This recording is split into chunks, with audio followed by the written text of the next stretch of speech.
रामानुजन पाठ का सारांश और हिंदी में स्पष्टीकरण परिचय पाठ। रामानुजन विश्व के प्रसिद्ध गणितज्ञ श्रीनिवास अज्ञांगर रामानुजन की कड़ी मेहनत और जिज्ञासा से संबंधित है, जिन्हें अक्सर अनंत को जानने वाला व्यक्ति के रूप में उपनाम दिया जाता है।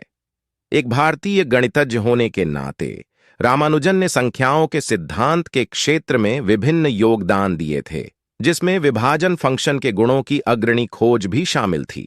एक विलक्षण प्रतिभा के धनी बालक के रूप में उन्होंने बड़े पैमाने पर गणित स्वयं सीखा था और 1914 में कैम्ब्रिज चले जाने तक उन्होंने 3000 से अधिक प्रमेयों का संकलन कर लिया था। रामानुजन के अलावा यह पाठ हार्डी, गॉस, यूलर, ए बेल और रीमैन जैसे अन्य प्रसिद्ध गणितज्ञों के बारे में भी बताता है। पाठ की शुरुआत अंग्रेजी गणितज्ञ गॉडफ्रे हेरोल्ड हार्डी के साथ होती है, जो अपने नाश्ते की मेज पर भारतीय टिकटों से सजे एक बड़े गंदे लिफाफे में कुछ पत्र रखते हैं। जब उन्होंने लिफाफा खोला तो उन्हें बिल्कुल साफ सुथरे कागज के टुकड़े मिले, जिन पर गैर अंग्रेजी लिपि में एक के बाद एक पंक्ति में प्रतीक अंकित थे। असंबद्ध अंग्रेजी में लिखा हुआ एक अज्ञात भारतीय द्वारा हस्ताक्षरित पत्र हार्डी से एक राय देने का अनुरोध करता है। गणितीय खोजों के बारे में पत्र में उल्लिखित इन सभी जंगली या शानदार दिखने वाले प्रमेयों ने हार्डी को न केवल ऊब महसूस कराया, बल्कि चिड़चिड़ा भी बना दिया।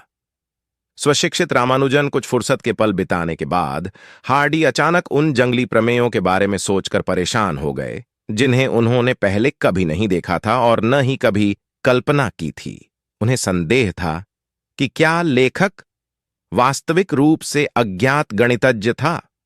फिर हार्डी ने रात्रिभोज के बाद चर्चा करने के लिए एक अंग्रेजी गणितज्ञ लिटिलवुड को संदेश भेजा।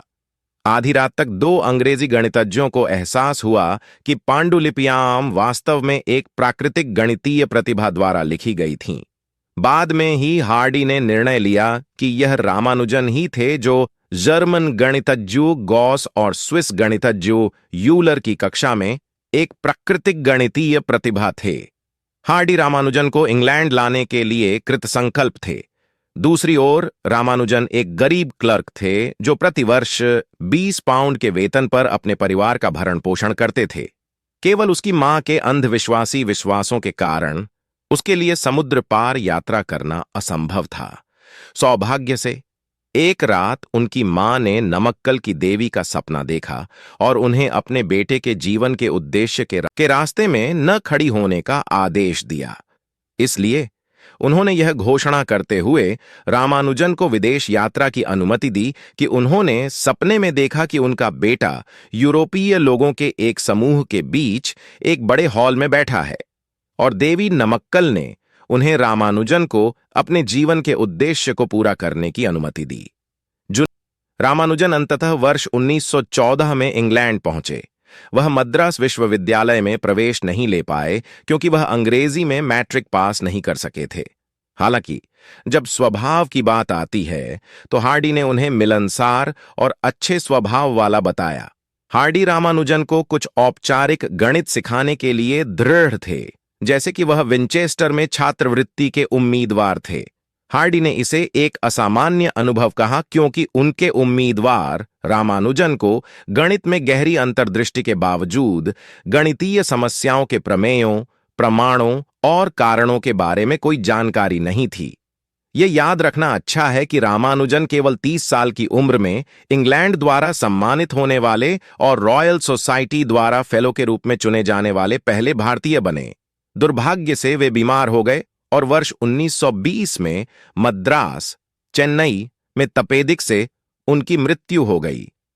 एक यात्रा के दौरान हार्डी ने एक घटना का जिक्र किया जहां उन्होंने रामानुजन को अपनी टैक्सी नंबर के बारे में बताया जो 1729 था और इसे सुस्त बताया। हालांकि उसी संख्या ने रामानुजन को आकर्षित किया, जिन्होंने दावा किया कि यह संख्या बहुत दिलचस्प है क्योंकि यह दो क्यूब्स के योग के रूप में दो अलग अलग तरीकों से व्यक्त की जाने वाली सबसे छोटी संख्या है। जैसा कि माफी में लिखा गया है, हार्डी ने याद किया कि गैलोज की मृत्यु 21 साल की उम्र में, एबेल की 27 साल की उम्र में रामानुजन की 33 साल की उम्र में और रीमैन की 40 साल की उम्र में हुई थी। ऐसे ही एजुकेशनल वीडियो के लिए कृपया इस चैनल को लाइक, सब्सक्राइब एंड शेयर कीजिए। धन्यवाद।